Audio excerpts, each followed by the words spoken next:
All right, everybody, Monday, June 24th. The new issue of MMT Trader has been sent out. If you want to get a copy of that, if you're not on the email list, go to my website, pitbulleconomics.com, sign up for a 30-day free trial. So a couple of things.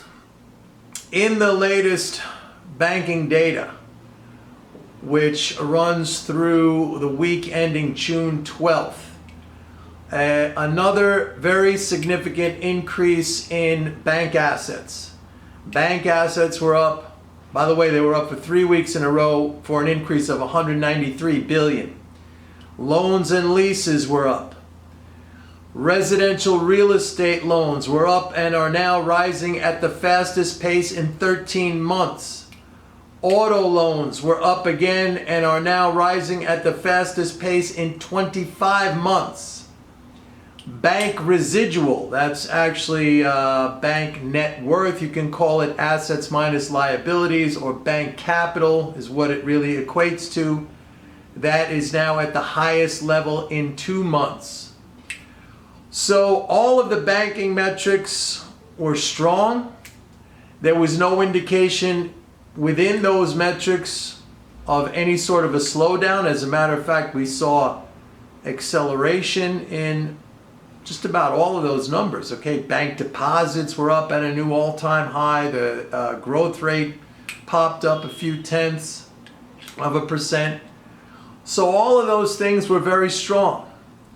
And I don't even have to repeat the fact that fiscal flows, the fiscal support, is at record levels. We are now about 245 billion above last year. 245 billion above last year in terms of total spending, and last year was a record, so this year we are easily on track for a new record. And that has been the case for the entire fiscal year. We have seen tax deposits to the US Treasury go from being down year over year back in January to now up almost 55 billion. So they were down about almost 40 billion versus last year in January. So you're talking about 100 billion swing. And I mean, tax deposits rise as the economy expands. So all of these indicators, fiscal, bank credit, none of these things are showing any sort of evidence of a slowdown. And that has been the case now for a while, and I keep pointing to these things during every market correction, saying that the correction is being driven by pure emotional behavior. A headline comes out. Trump is going to put tariffs on China, or he's going to put tariffs on Mexico, or he's going to sanction this country or sanction that country. There is the emotional reaction by the zombies. Folks, you cannot invest. I don't even know why I have to say this. It should be obvious. But I think this is the downfall of most people, is that they cannot control their emotions. And I've had many people who have been subscribers of mine, former subscribers now, who come in with kind of very, over self-confidence about themselves, self-importance in some cases. You can tell by the communication I have with these people, who go running away with their tail between their legs, criticizing the approach, all right, which is complete ridiculousness if you think about it. I mean, this is a scientific understanding of the monetary system and how it functions.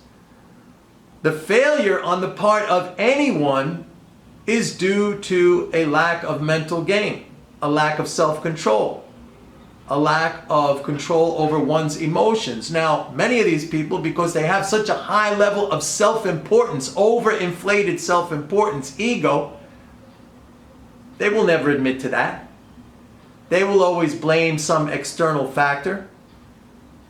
They will blame the advice. They will blame the quote-unquote system. They will blame the understanding. They will blame the advice giver. We know this. This does not only apply to trading, this applies to life in general.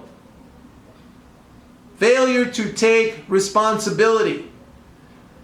Failure to look inside oneself, be a little introspective, and try to understand what is the mechanism within you, what is the behavior within you that is causing this repeated lack of success. It's applicable in every aspect of our lives.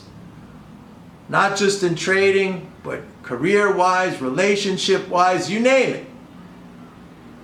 It's about behavior. There is no magic formula. There is no magic formula.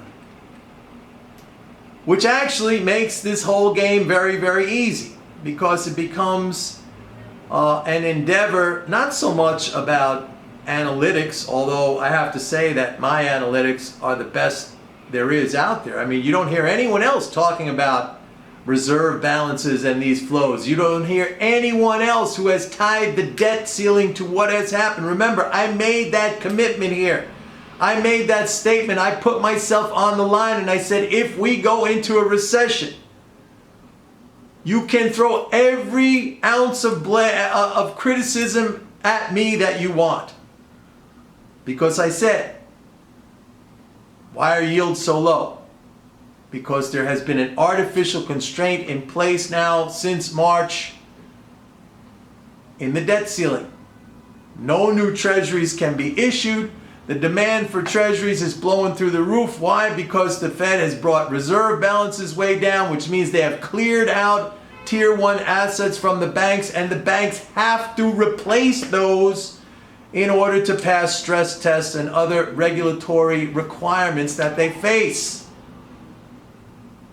It may also be one of the reasons why gold keeps going up. Now, there has been a story, and I repeated this story, but I have to go on record now as saying I'm not 100% sure it is true. I can't find any evidence of it at the Bank for International Settlements, Basel III. Remember this story that gold was being reclassified as a tier 1 asset, which would make it the equivalent of bank reserves or treasuries. That story's out there. I mean, it's out there all over the internet, but I cannot find or have that confirmed at the BIS. I went to the BIS website, bis.org. I put it in a search term, gold tier 1 asset, gold reclassification. It doesn't come up. So I don't know if that's true or not. I mean, you can't believe everything that's on the internet. But I have to say that gold's rally, its behavior recently is a lot different than the way it used to behave, where every rally was followed by a very vicious and brutal retracement of that rally and then some. No, this is just keeps going straight up. So I don't know. Maybe there is some truth to that, reclassification of gold as a tier 1 asset. I don't know. I do know that gold's fundamentals, that means supply and demand, are very bullish. So long term, I think it looks pretty good. But that's another example. I talked about this in a prior video, saying I've been in the gold market since almost 3 years, in August 2016. And I've used the pullbacks to add, and I even gave an example of subscribers that I have who are very thoughtful and controlled in their behavior, and they smartly, wisely use those pullbacks to add to that position. But I have people say, oh boy, Mike, you're in big trouble, mocking me as, coming off again with this egotistical attitude like, oh, they know, look at that gold position. Wait, how long do we have to wait? Mommy, Daddy, when are we going to get there? It's a sign of immaturity. It's a sign of a lack of self-control. I said it before. Warren Buffett won't even look at a company unless he thinks he can own it for at least a 5-year time horizon. The guy's worth what, 100 billion, 90 billion? I don't know. You're not there. You are not there. Patience is the key ingredient. Anyway, A lot of stuff in this week's issue of MMT Trader. Remember, this is the only applied MMT approach out there. I'm the only one who does this, and I have added so much into the MMT perspective. In fact, I have broadened it out. None of the other MMT so-called leaders talk about this. I do. Anyway, go to my website, pitbulleconomics.com. Get a copy. Sign up for the 30-day free trial. You can look at all the back issues. See you tomorrow. Bye-bye.